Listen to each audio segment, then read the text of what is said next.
Hello, I'm Chris Flisher, and welcome to Turning of the Wheel, an intelligent, lively discussion on astrology, art, and adventure. Timing is everything, and as the great wheel turns, we are best prepared when we are best informed. Join me as I explore the current planetary alignments and offer insights for coping with change. Educational, informative, enlightening, the Turning of the Wheel is a welcome pause in your daily swirl of constant change. Through intelligent discourse, inspired guests, and educational segments, I will help to enlighten your knowledge of astrology and guide you to accept change as the great wheel of life turns. Call in with your questions and speak with some of the greatest visionaries in the time-tested practice of astrology. Turning of the Wheel, Astrology, Art, and Adventure with Chris Flisher, each week on Turning of the Wheel podcast.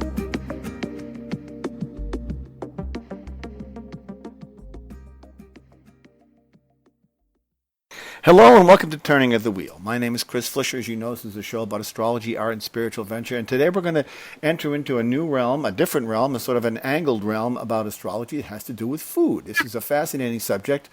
I was at a used bookstore, a friend of mine that runs, and happened to find a book called A Taste of Astrology, a cookbook with 240 heavenly recipes and menus for each astrological sign. I thought, wow, what a great topic. So I did a little research and I poked around the web. Thank God for the web, and it does all that great stuff. And I found the author of the book, and she's going to be joining me in a few minutes to talk about the astrology of food and a taste of astrology. So before we get started, I want to remind you about my newsletter, which comes out every Sunday afternoon at 1:30 p.m. on the East Coast.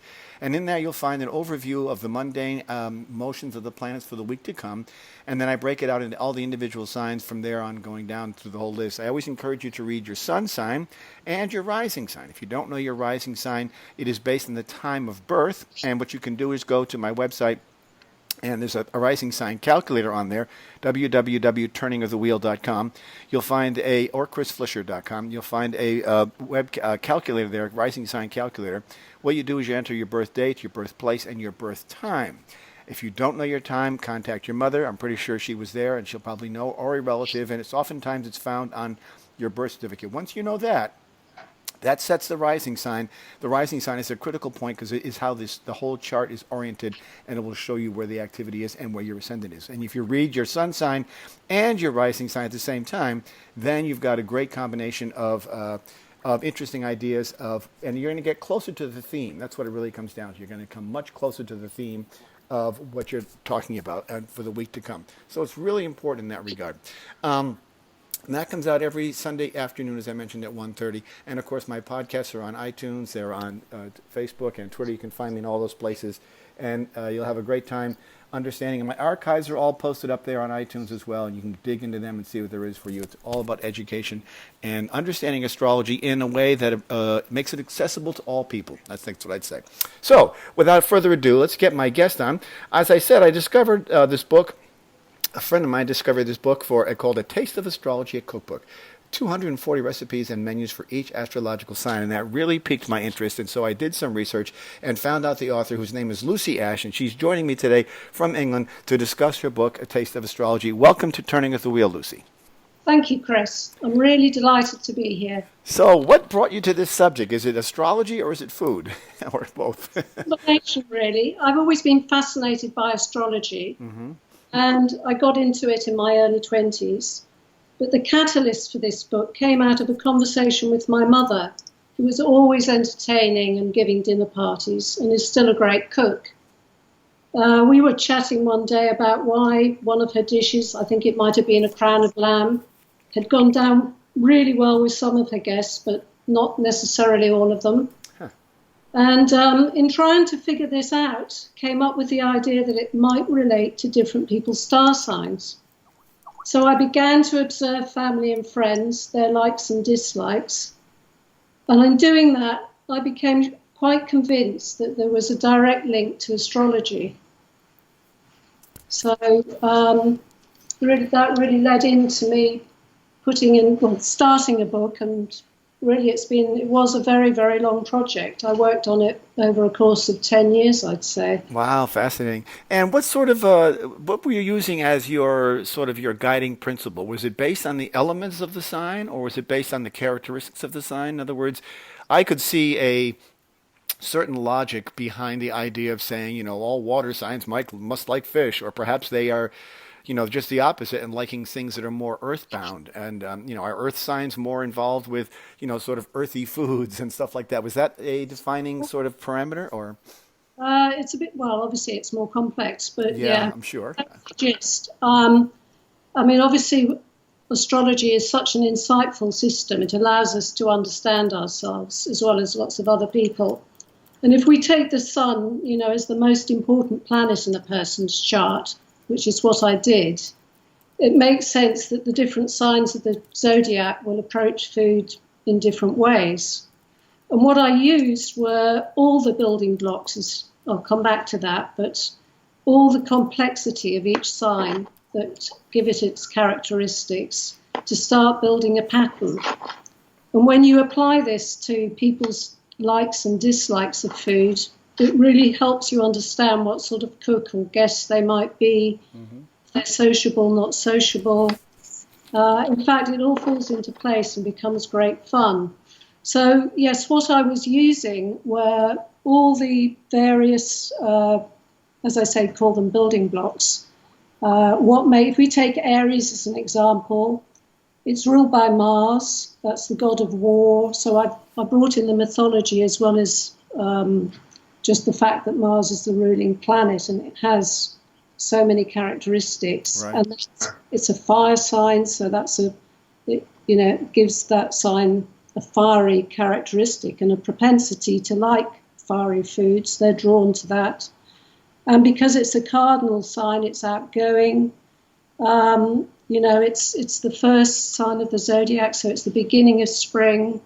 There's so many things that I've drawn on, and in a fun way. It's not an earnest book. Right. No, it's meant more to be a entertainment, and I think it's more of a cookbook than it is an astrology book per se, right? But I think that in regards to that, it has characteristics that I think are appropriate for the individual signs. Obviously, we can't make generalizations that all Aries are going to like spicy food, but I suspect that there's quite a few of them that do. Yeah, there are going to be exceptions for sure. But for example, one of the dishes I gave Aries was asparagus and hollandaise, and this shows you the fun side of the book as well as it working on a practical level. But as the god of the Mars, the ruler of Aries, is the god of war, and if you take that further, then he probably carries a spear, and then the asparagus therefore symbolises his spear. So right. that and also on top of that, it's a cleansing food, and Aries burn up a lot of energy, and they need factors. They need food that help replenish. Yeah. It's funny that you mentioned asparagus because I am an Aries, and when I was a child, asparagus was one of the things I would always hated the most. I have since grown to love it, but when I was a child, I really did not like it.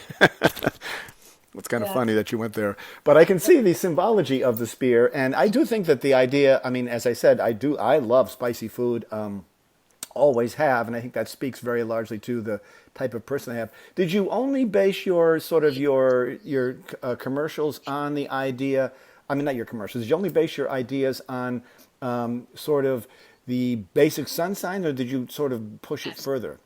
No, it was so complex as a book in a way. Yeah, I can see that. So many recipes. I had to just keep it simple in that sense because just using the sun sign brings in so much richness in itself. Yes, that I know. I'd have to do sort of 100 million editions of the book to cover all those other. Did you happen to do any sort of field research or follow-up research to see if your ideas were correct with people who you knew had the sign and the food you assigned to them? I did it amongst people. I know quite a few people and extensively asked them and researched it that way. And it just seems to work. Yeah. Were you surprised by the sort of the pairings of recipes and signs that you've discovered? Yes. One of the interesting things for me as the cook doing it was that because there's a structure there that I used, and, as I've just said, you've got the qualities and you've got the elements and you've got the planets, you can actually create a dish for a sign using those as the foundation that you wouldn't expect to come up with, because you're coming at it in a different way. So as a cook, you're coming at it in a different way. Right. It's, And you must have found some signs. I would think that Tauruses in particular would be more prone to sort of the rich dishes and very, very sort of, because they're so sense driven, they're sensuous in themselves, and they love the lush foods and the rich wines and the dark chocolates and then lovely clothes. I'm sure that they were probably more inclined toward that than others, perhaps. no, absolutely. I mean, ruled by Venus, they just love all the good things in life. You know, the fixed sign of the spring. Yeah, they're just, and also they make very good cooks. Yes, yes, they do. My son is a Taurus, and he is a chef, so it's kind of interesting that you happen to find that. And he's a twin, and his other twin is also a very, avid cook. So it's interesting to see that with people. And I know several Tauruses who really do get into cooking. Yes, because James Beard, for example, is Yeah. a very famous Korean chef. So were you able to find, when I started out talking to you about the correlation of the elements to the signs, did you happen to see that as a indicator when you were choosing your recipes? In other words, did you find that the air signs, for example, tended to be more, they liked lighter dishes, and the earth signs liked the heavier dishes, or how did that sort of pair? It's that's fundamentally how it works. But then, of course, take a sign like Virgo, which is an earth sign. It's actually one of the lighter, because it's ruled by Mercury. Right. It has a lighter touch to it. So what you could do is give it, which I did, I believe, give it an earthy souffle. So you've got that duality going on. You've got the earth of the parsnip, but lightened when you put it in a souffle. Right, right, right. And of course, you have salads like corn soups and salads, and mushroom pate, things like that, as the sort of the things that you give to say for a Virgo, interesting kind of thing. But yet there's the steak and kidney pie, which would be, I think, of more as an earthbound kind of rooted, and parsnip souffle, as you mentioned, also rooted in obviously the root vegetables, which speaks to the Virgo. But the Virgo also is a person who's very health conscious and also very much of a server. So did you see that to be the case as someone who's perhaps more inclined towards their sense of well-being and their ability to serve to others as a key component? Well, yes, very much so. And actually quite a good guest to invite round, because they often, help you in the kitchen or do the washing up. Yes, yes. That's one of I have a Virgo ascendant in my chart, and whenever we cook at the house, I always let whoever wants to cook. But I always say, if you cook, I'll clean, and I'm always very happy to do that. And I actually, for some reason, I don't mind cleaning up a kitchen. It's really odd. There you go. Yeah, but I do enjoy it. It's really fun. But so then when you came to, so let's just talk about the elements and sort of did you see any correlations between elements and the foods? So if we just do those as four major groups, what sort of things did you think you could find in the way that were sort of common across the elements, or did you not find that? No, I did. I mean, for example, if you take the element of fire, and you think of Leo and Aries in particular, they are quite keen on barbecues, hots, again, the hot, spicy foods, the curries. It does all go down to quite a basic core element in the beginning of the book, and then it gets refined when you add in the different qualities. Right. So let's just talk about that. So let's go through the elements. So fire signs, you would see more of a tendency towards the spicier things, the curries, as you mentioned, and stuff like that. Now, when you get into the earth signs, what would you see? More roasts and stuff like that, perhaps? Yes, roasts, stews. Sort of hearty rib sticking kind of dishes. Yes, and also you could bring colour in as a different sort of outside element in a way. Okay, interesting, yeah. Because that's a very sensuous part of it all, too. I think food and color are very important, because you can't have a bland white plate, even though you may have different, you don't really serve white with white with white. You serve, if you've got a green pepper and a piece of white fish, that might look nice together. Then you throw in a carrot or two, you get a nice array of colors.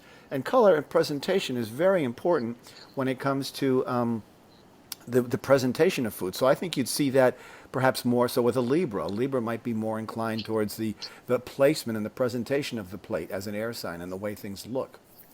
True, absolutely, because of their ruling sign Venus giving them that quality. You're right, and their Venus is a little bit different than the Taurus Venus. It's much more about the aesthetic look of things as opposed to the actual consumption or the embellishment or the embodiment of the Venus character. Yes, and I also, funnily enough, see Pisces as a sign that's very into how the food will look. Oh, I think so too. Yeah, yeah, because the strong Venus is exalted there, and it's that same Venusian kind of quality, the harmony, the beauty, the aesthetic appeal of the food. Even though it's sort of much more a bigger ocean and sort of boundless. Right. It's a little bit more free flowing there. They may be more prone to experimenting or who knows what. But when it comes to the air signs, what did you discover that was common with them? Well, yes, definitely lightness of touch, the souffle, that's the obvious one. And also, if you relate, it's a lot of fun doing this because you can relate. If you look at it, you've got birds that fly, and actually, and for example, Aquarius, which is the water carrier, I've given them duck, for example, because it flies and it sits on the water. Right. And that does seem to be a favourite. That's interesting. It's really fascinating. And then, of course, the earth.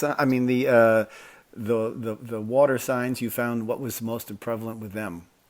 Well, if you take, for example, Cancer, for example, Cancer the crab. You've got sort of dishes that use a lot of water in the cooking process, or vegetables and fruits that actually hold a lot of water. Like you could give an aubergine or a courgette or that sort of idea. A melon, those rounded shapes.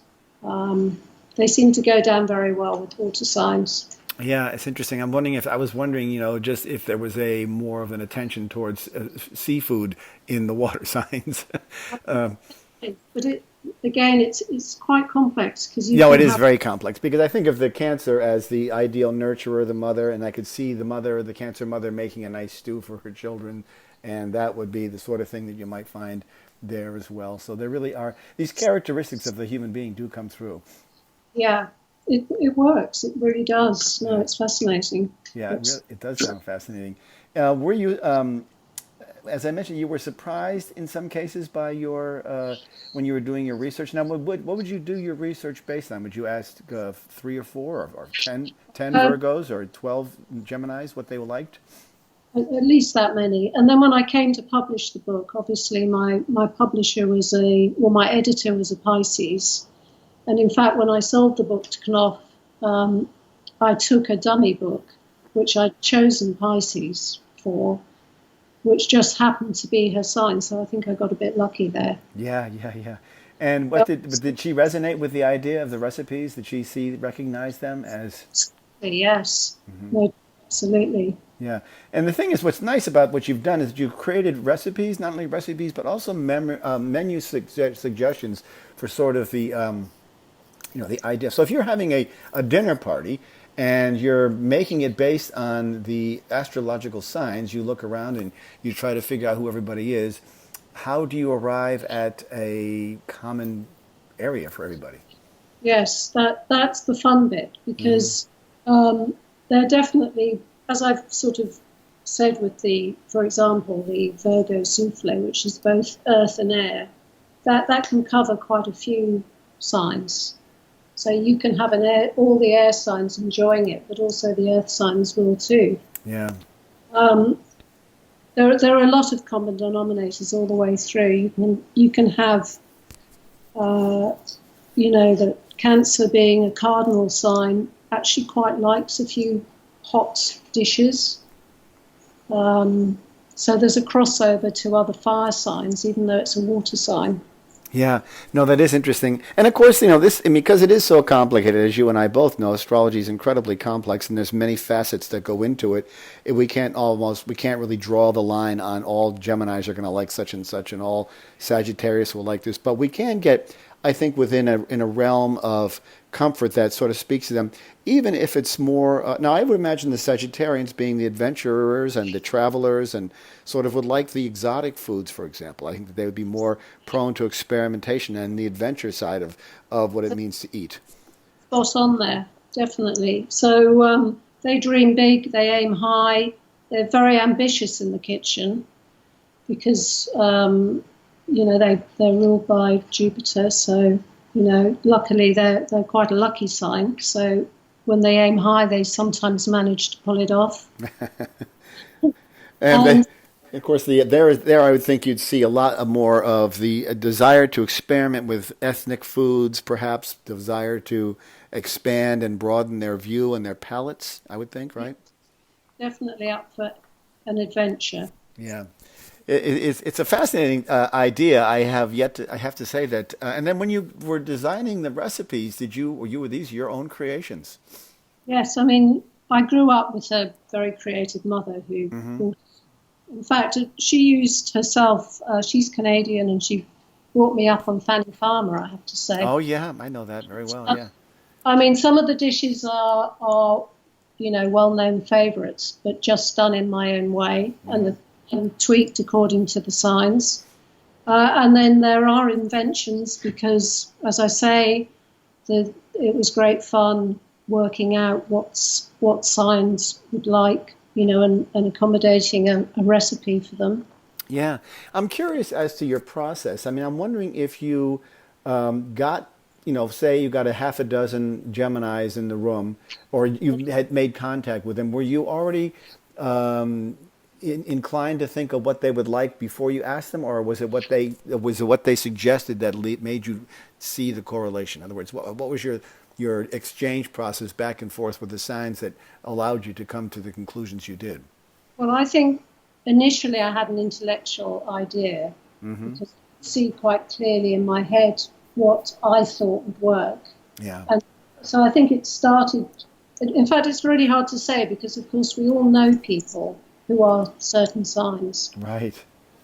And so it's difficult to separate that. But I would say that I had in my head an idea and it tended to work. And if it didn't, would I change it? Yes, I don't know. I mean, it just seemed to work, actually. Right. And if people read the book now, I just had some friends who picked it up a couple of days ago, and they kind of, when they read their sign, it seemed to work for them. Yeah, but that doesn't necessarily restrict you to that. Obviously, you can always go on and try other signs. Correct? I mean, there's nothing that says that you are going to be stuck with one sort of thing. You might have a lot of different things that you like. We all do. Yes, I think it's a great way of. I mean, it's a fun thing if you're having a dinner party. It's a great talking point. Oh, of course it is. Yeah, yeah. I think it is great. I would think the challenge would be is how do you satisfy all people? No, yeah, I think it's possible. You've got to have a multi-layered. You've got to have a buffet, I guess, of some sort, or some sort of a smorgasbord of areas, and then it'd be fun to watch. Have you done that? Have you had a dinner party with one or two or more of each sign, or were you No, able? definitely. And we've all sat down and chatted about it. It's great fun. Now, do you find the same sort of correlation happening with wine pairings or things that go, or were the wines more paired to the dishes, or did people sort of step outside that when it came to their preferences? I think, if you just look at it logically and you just take the theory that step further into wine, it tends to work. It does. So Yeah. the earth signs like the thick, rich Cabernets, and the air signs might like the Bordeaux or the Pinot Noir.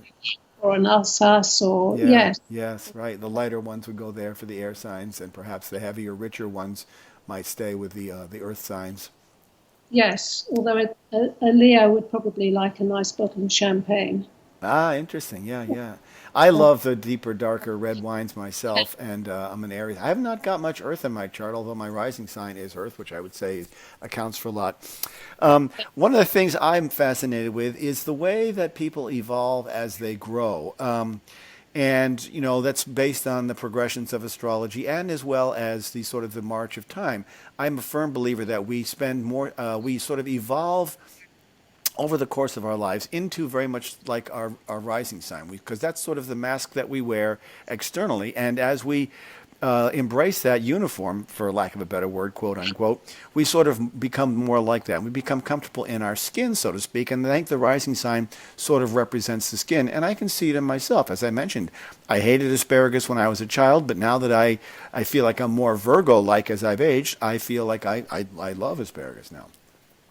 I actually don't completely agree with that. I just think from where I mean, you're a much more experienced astrologer, but I see the sun is shining through, like you say, a skin, but I see the sun as the essence shining through. And I think that's the fundamental truth. Oh, I think the sun is always going to be the fundamental characteristic of the individual. It's the foundation, but I do think that because we are complicated beings and because we have many different moods and shapes and forms that we express ourselves, I think the rising sign takes on a new prevalence. And I can see it in my own life. I mean, some of my individual quirks are very Virgo-like because of that. And I'm not necessarily saying I'm going to forego my Aries sun from my Virgo ascendant, but the fact that the Virgo ascendant is a part of my predominant personality, as well as my Cancer moon, those are all things that come through very clearly in the way I express myself and how I interact with others. So I think that there is some validity to that, but that's that's up for discussion. But that makes writing a cookbook that much more complicated. Oh, of course it does. That would probably be an encyclopedia of cooking, because we'd have to delve into each of the individual permutations, which could be very complicated. It's interesting because when we think about these characteristics of individuals, they really do show up very clearly with regard to that. We're talking today about a very interesting topic. It's called A Taste of Astrology, which is a cookbook written by my guest. Her name is Lucy Ash, and it's 240 heavenly recipes for menus for each astrological sign. And what's fascinating about it is that she has taken the characteristics of the individual signs and attributed recipes and food likes and dislikes to them. And I think it's a fascinating subject. Lucy, do you have a website that we can mention right now before we take a break? Yes, I do. www.lucyash.com. Okay, just LUCYASH.com. Very good. Okay, we're going to take a quick break. We'll be back in a few minutes, and we're going to continue our discussion about astrology and food, and is there a certain propensity towards a sign and the foods, and perhaps we'll go through each of the signs and maybe have a favorite dish for each when we get back. So hang in there. We'll be back in about 3 or 4 minutes, and check out Lucy's website in the meantime. Be right back. What is your destiny? Where are you going? What is your real purpose? Do you know? Do you want to know? Of course you do. It's your duty to yourself. We are all here for a reason, and we all have great potential. Discover all of this and more with a professional astrology reading. My name is Chris Flisher, and I can help you. Discover your strengths and work on your weaknesses, and live your life to its fullest capacity. Based on your birthday, birthplace, and birth time, an authentic astrology reading will allow you to live your life to the fullest and reveal your true purpose. Only real astrology can give you real information. It is your destiny, and it is your path. Write me at chris@chrisflisher.com and book a reading today, or call me at 978-393-1036. That's 978-393-1036. www.chrisflisher.com.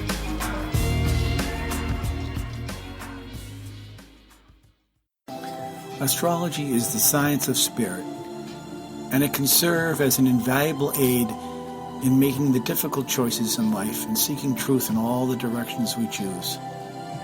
It holds the potential to allow each of us to evolve to our highest potential.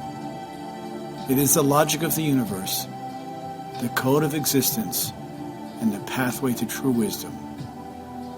It is our duty to draw from it the instructions for our lives and to live them to our fullest potential. As the great wheel turns, we are best prepared when we are best informed. As the world shrinks and our barriers come down, diverse cultures are striving for harmony, balance, and peace. To ease the transition, we need to expand with color, light, and tolerance. Now, you can become a global citizen and embrace the color and clear spirit with the divine artwork of the mandala. Mandalas are a timeless artistic offering for creating unity, harmony, and peace. My name is Chris Flisher, and I've spent years creating mandalas, and they are now available online at www.turningofthewheel.com. Come and experience the world of color, form, and function with t-shirts, coffee mugs, note cards, and limited edition prints. These vibrant, lively paintings and products express optimism, oneness, and spiritual balance for all who use them.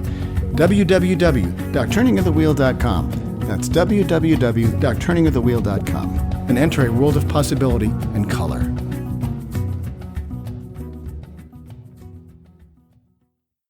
Welcome back to Turning of the Wheel. My guest today is Lucy Ash. She is an astrologer and the author of A Taste of Astrology, a cookbook with 240 heavenly recipes and menus for each astrological sign. Interestingly, I love it when I find these kinds of books because they speak to the logic and the order of astrology, and I think the distinct characteristics we all have. And that's why it's so fascinating to me. Obviously, these are generalizations that we've drawn here, that Lucy has drawn in her book, but I think they're fairly accurate. And it'd be fun, Lucy, if we could go through each of the signs in the zodiac and perhaps pick out a special dish that you might see is the best for that sign. How does that sound? That sounds good to me. All right, let's start out with Aries. Well, as I said, I did choose steamed asparagus with hollandaise for Aries because the asparagus is symbolized by the spear, the warrior. Mm-hmm. But maybe we could choose something different as well. We could go for the garlic mushrooms. And garlic is really a good what do you call it? Is it a herb? Is it anyway? Whatever it is, I think it's a spice, a vegetable. It grows, so it must be a vegetable. It's very good. It replenishes. It's a very cleansing, and it's something that does a lot of benefit for an Aries sign. Yeah, I think that makes sense. It's got a certain pungency to it that's very rich and flavorful. I love the fact that you've got for your main courses for that, you've got things like chili con carne, lamb kebabs, spring chicken, all of which good spiced fish. Yes, very good thing. Those all make sense. Do you want to go through more recipes for it? Is that the idea rather than pick out one in particular? Oh, I'm just thinking like, if you had to make a course, let's say for the Tauruses going forward, supposing you had to make an entree and a side dish, what would you choose for them, say? Well, I could give them, to begin, maybe an avocado, kiwi fruit and radicchio salad. Mm-hmm. They're very soft, sensual fruits of Venus, and they look very pretty with the green and the pinks. And it's sensual. It's a beautiful, sensual dish for the earthy Taurus. Yeah, I can see that. And I think the stews that you mentioned and the sort of the fillet steak with scallop and mushroom sauce sounds great. And of course, speaking to that sensual part of the food as in the presentation is very important. So I love the carrots with coriander, that sort of that offset of color, the orange and the green together.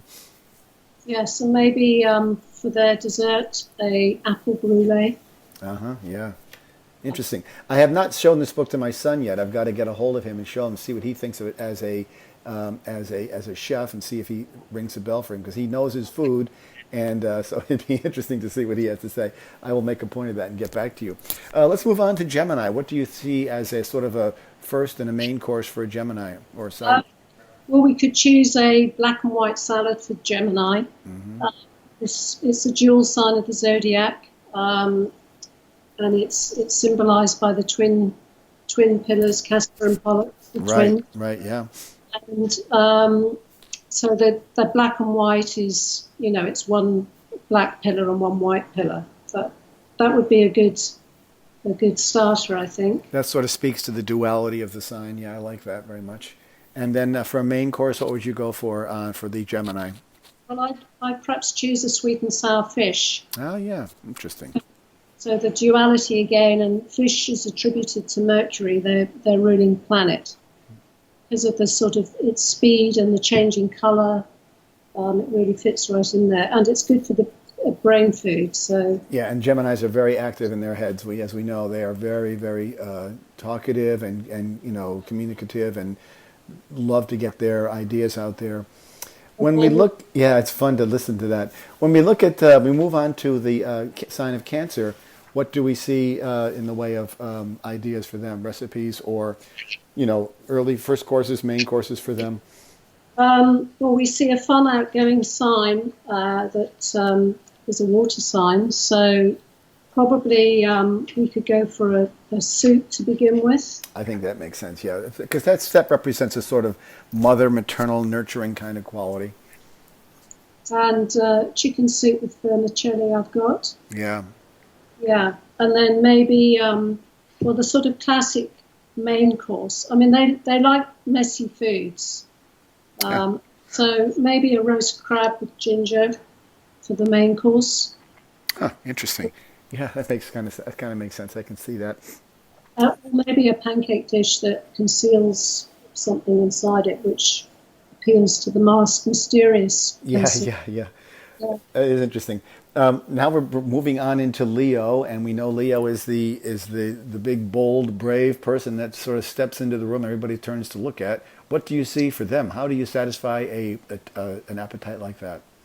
Well, it's a big appetite, and king of the jungle there. Yeah.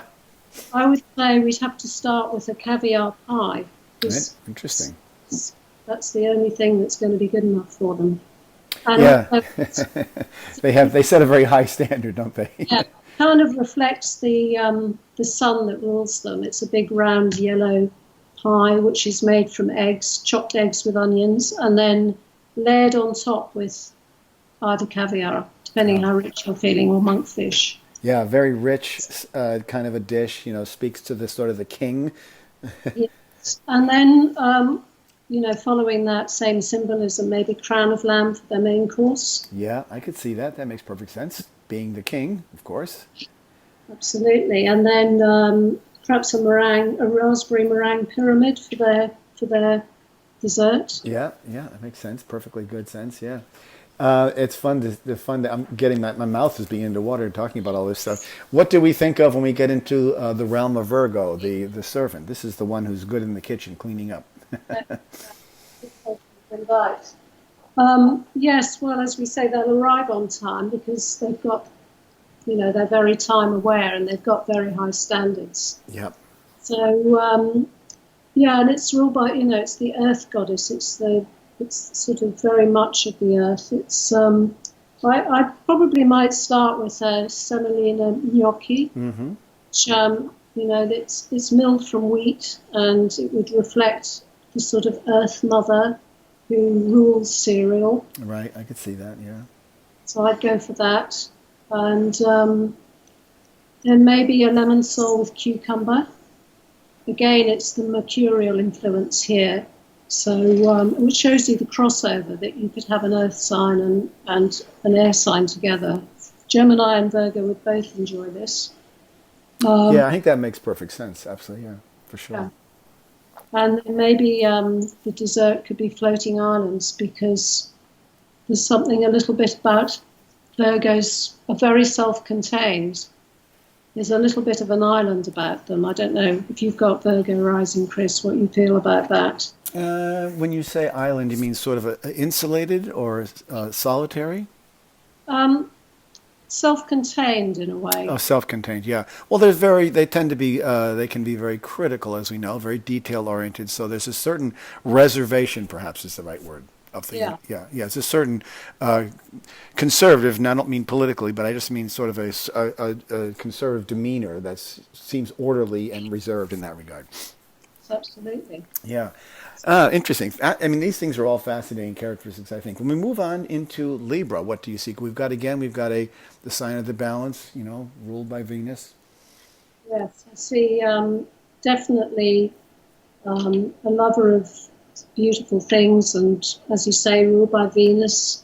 I think I'd start with Coquille Saint-Jacques, the Aphrodite, Greek god of love. Yeah, and it has. I think that their foods perhaps are more inclined towards the visual piece of what food looks like, right? Yes, absolutely, yes. And scallops are really sensual. Yeah, very rich kind of foods, very rich, but they're very, also light. You know, they're from the ocean. They're but a very rich flavor. Absolutely. And we might follow that with something a bit fun, maybe a spaghetti with red and black caviar. Oh, that sounds really fascinating. Wow. So it sort of suggests a broken string of beads and creates quite a charming picture. I think they might be charmed by that. Yeah, that does sound good. When we move into Scorpio, now Scorpio is obviously the fixed water sign. What do we see there? They have a certain, we know Scorpios all too well. There's that intense loyalty. There's that desire their fearlessness when it comes to dark subjects and all that. What sort of things do you see for them? Well, I see their ruling planet Pluto is sort of god of the underworld. So I see a lot of concealment and also water dishes. But say to start with, maybe stuffed peppers, which relates to that sense of concealment. And then maybe a poached eel with parsley sauce, because in ancient times the constellation of Scorpio was depicted by a snake that curled around Scorpio, and the eel is rather snake-like and yes, it is, certainly is. Yeah, it's a good one. And a summer pudding, which is absolutely perfect for. Although it's called summer pudding, it's sort of somehow more autumnal. Mm-hmm. And dark reds and black and very scorpionic in nature and secretive. You wouldn't know what was in there, you know? That makes perfect sense, yeah. And it's like, I think those hidden ingredients, oftentimes a good cook will have a secret ingredient that just sort of ties the dish together in the most elaborate and delicious way. And when that happens, you just say, what is that ingredient that's in there that just sort of is very subtle sometimes? I could see the Scorpio doing that very well. One of my favorite dishes is under Scorpio, which is arroz con pollo. But I've got Mars in Scorpio, so maybe that explains why that is such a thing for me. I really resonate with that. And I love the potatoes au gratin that you've got down as a side dish there as well. Really interesting stuff. Then we move on into the land of Sagittarius, where we've got that adventurous, perhaps a very exotic, I would imagine, willingness to try exotic foods, perhaps kind of a person. What do you see for them? I see maybe fish chowder to begin with, because it's a mutable sign as well. Right, yeah. Yeah, a sort of the water, the soup idea and also Jupiter isn't exalted in their sign. So, I see also maybe a paella. Yeah, I can see that, yeah. And exotic salad, something like that. Mm-hmm. Maybe for dessert, a ginger cream loaf, which relates to the fire, the ginger. Yeah. That's very easy to do, and it's quite alcoholic, so I think they'd enjoy that. Yeah, I could see that for sure. When we move on into Capricorn, we have, obviously we have the cardinal earth sign. Capricorns are, very duty-oriented, very responsible kind of people. I imagine that they would be, cognizant of that, but yet they're very earthbound, and I'm curious what you see for them. Yes, I see. They like the formality of dinner parties. They like to do things correctly, and they can be quite parsimonious, I'd say. But they also, because they're the sea goat, they like, there's a propensity to quite like seafood as well. So I think I'd start off with prawns wrapped in smoked salmon, and then maybe follow it with a Swiss potato dish that relates to their. It's a very delicious dish actually, but it's not costly, and the macaroni will sort of echo the horns. Sort of those hearty, earthy kinds of really comfort foods, I think is a good word for them. Yeah.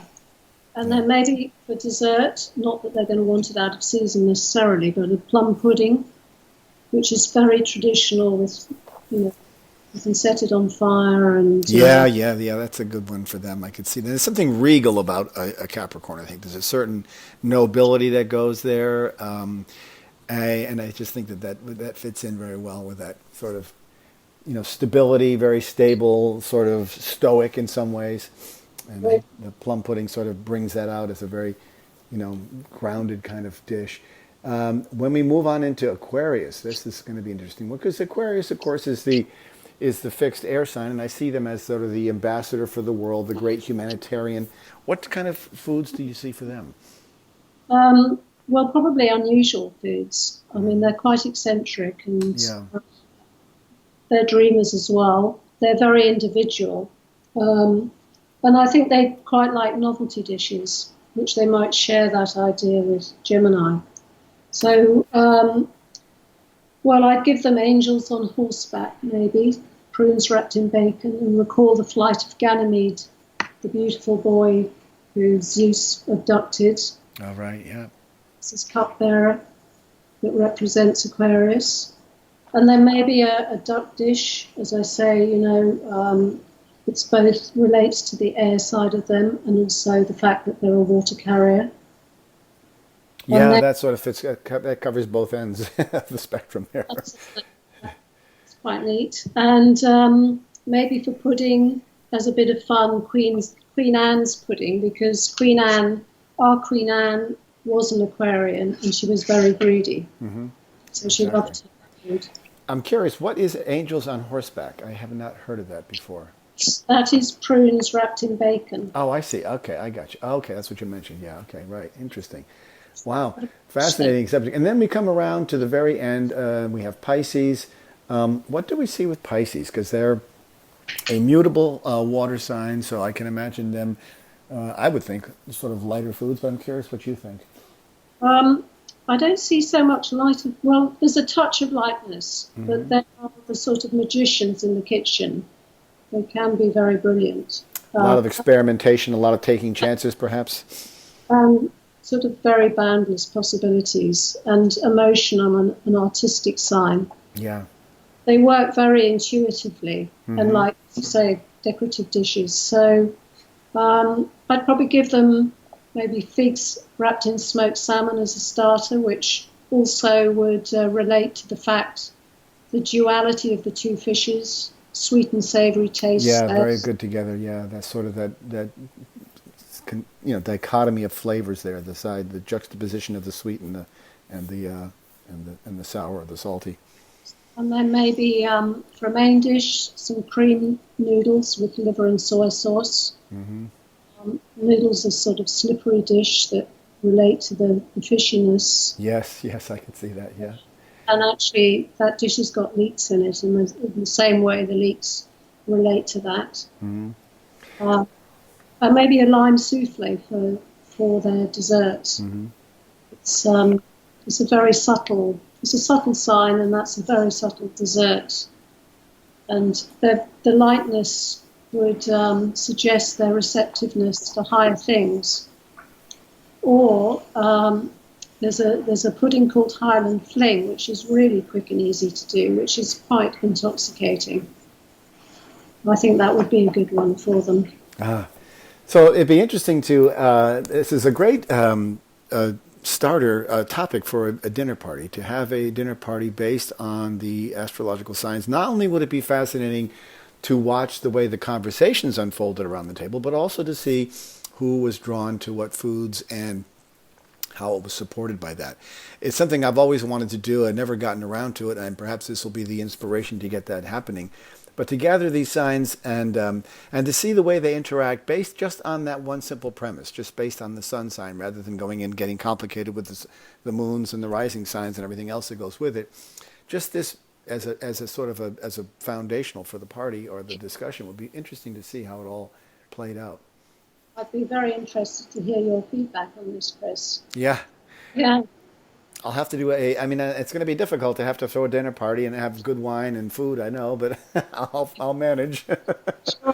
Aries, you'll manage. I'll manage. I'll pull it off. I think it's a great idea. I think it sort of has really got me thinking. It's kind of a fun theme to do, and it would bring people together. And it would help us celebrate the zodiac in a way that allows us to embrace our diversity. I think diversity is very much of a character we really need right now. And I think one of the things about astrology I've always contended is that I think it allows us to I think it allows us to be more tolerant of people if we take it at its root core, simply because of the fact that we know people are different. This is how they were born.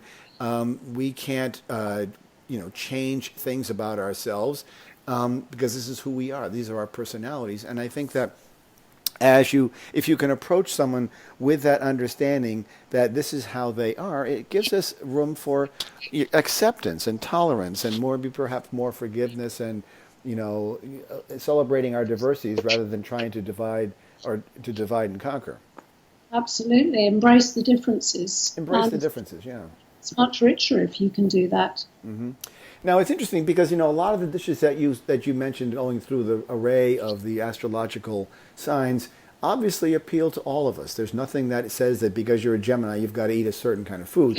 What's interesting though is that there's this is sort of a celebratory kind of quality, much the way I see this conversation, much the way I see the use of color, in as much as each sign has certain colors that represent them more so than others. I think there's a certain array of things there, and these are all characteristics that are not, they're obviously we're making generalizations when I talk like this, but there is a certain logic to it. There's a sense of what holds a sign together, what bonds people together, and I think we see this in our friendships and our close relations. Those people who share characteristics or a similar way of thought process, we tend to gravitate towards. Air signs tend to have good air sign friends, and so forth. And I think that's very valid. And also with fire signs, you'd see the fire and the air getting along. You'd see the earth and the water getting along. I think it'd be fascinating to do that and sort of, be an observer watching this unfold in a dinner party as an idea. I think it'd be a fascinating way of looking at things. Absolutely, yes. Absolutely, Chris. So can you see this extending beyond what you've created here? Could you see a volume 2? Could you see a wine pairing based on the signs? Could you see something beyond that? Have you thought about going further with this idea? I think it's really hard to know how it could go further in a way, because at the moment the book's it's also because it's so much about a lightness of touch and having fun. Right. But if you start to take it into different areas, I mean, I think, with the wine pairing, there's not really enough to get your teeth into. I agree. And I think the wine pairing really does come down to the palette of what you've chosen for the sign and more of the dish, rather. So if you have a dish, you're not going to serve a white wine with a beef dish. I would hope not. So it just makes more sense. And depending upon what sign you're in, you really can't be narrow to that. So it would get complicated. I can see that. Yeah, I mean, it works, but... only so far. So, yes, it's hard to know. I think probably it's just a one-off like that. Yeah, I think so. But I think it's an interesting subject, and I think the fact that it is a bit different, and what I like about it is that it celebrates our diversity, because we are individuals with different backgrounds and places and everything else, but we also have these characteristics that are part of our birth charter, so to speak. It comes to us, and we feel as if this is sort of who we are.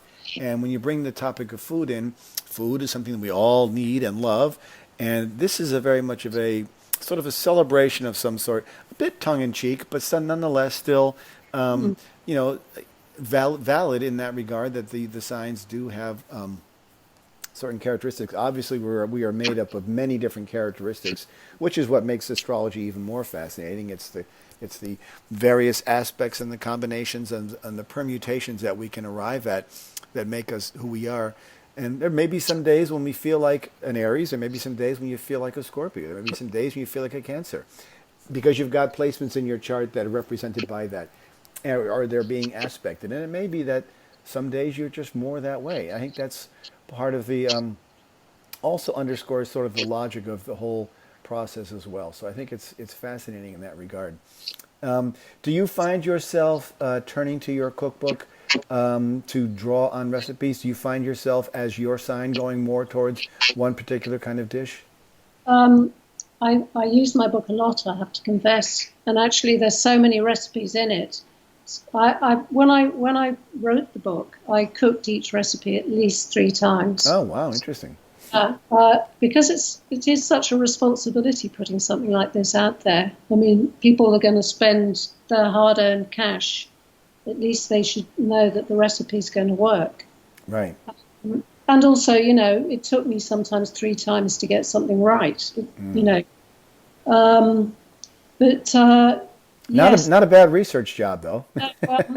I'm an Aquarian, so I'm a bit fixed about my favourites. I go back to the same dishes again and again, I have to confess. Yeah, I think a lot of people do. Sometimes out of convenience, sometimes out of comfort, sometimes out of familiarity. Sometimes just out of what's in your pantry and in the fridge, And also, speed, because if you know the dish so well and you know it's going to work, then right. Why not? If someone stops by unexpectedly, you can whip something up quickly and get it going. Yeah, it's fun. And food is I think one of the great equalizers. It brings us together on a very sort of primal level where we all enjoy the process. We need to eat. We enjoy eating, and when you share food with others, there's something that transpires that is very human and very endearing, I think. That's true. I mean, it's a real pleasure. And also food does other things. I mean, it brings back memories. It has associations. Yeah. It triggers, memories of the wonderful holiday or happy times or maybe unhappy times. Yeah. It triggers our emotional side in so many ways. Mm-hmm. I can remember as a kid coming in from, snow sledding or ice skating or whatever. My mother would have a pot of hot chocolate going and popcorn or, chocolate chip cookies and pies and stuff like that. Those are all very, and of course, stepping into a house from the cold when the kitchen is filled with wonderful smells, there's nothing that says home like that. And I think food really speaks to that. That's absolutely right. Yeah. Well, I'll tell you, Lucy, it's been fascinating discussing this with you today. My guest has been Lucy Ash. Her website is lucyash.com. Lucy Ash, she's out of England. And her book is called, we've been talking about, A Taste of Astrology, a cookbook with 240 heavenly recipes and menus for each astrological sign. I stumbled upon this. Someone knows I'm an astrologer and saw the book and said, this is for you, Chris. And I went out and got it right away and haven't been disappointed yet. I've gone through a few recipes and I have to say they are fun. And it's a great idea to get if you're ever interested in having a dinner party, you want a theme, what could be better than astrology as a theme? So great idea. Lucy, thanks so much for coming on today. It's been great talking to you. And is there anything else that you people need to know about where to find you? I think that, my book I think you can find it on Amazon. Okay, good. Yeah, no, it's been a pleasure being on your show, Chris. Oh, that's great. Very good. I will be in touch with you again sometime and we'll talk further. But it was great having you on and thanks so much for coming on. Thank you very much. You're very welcome. Bye-bye. Bye. You've been listening to Turning of the Wheel with your host, Chris Flisher.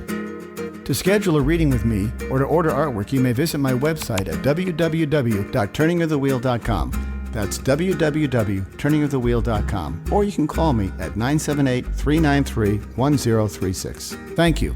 And as always, be open to possibilities.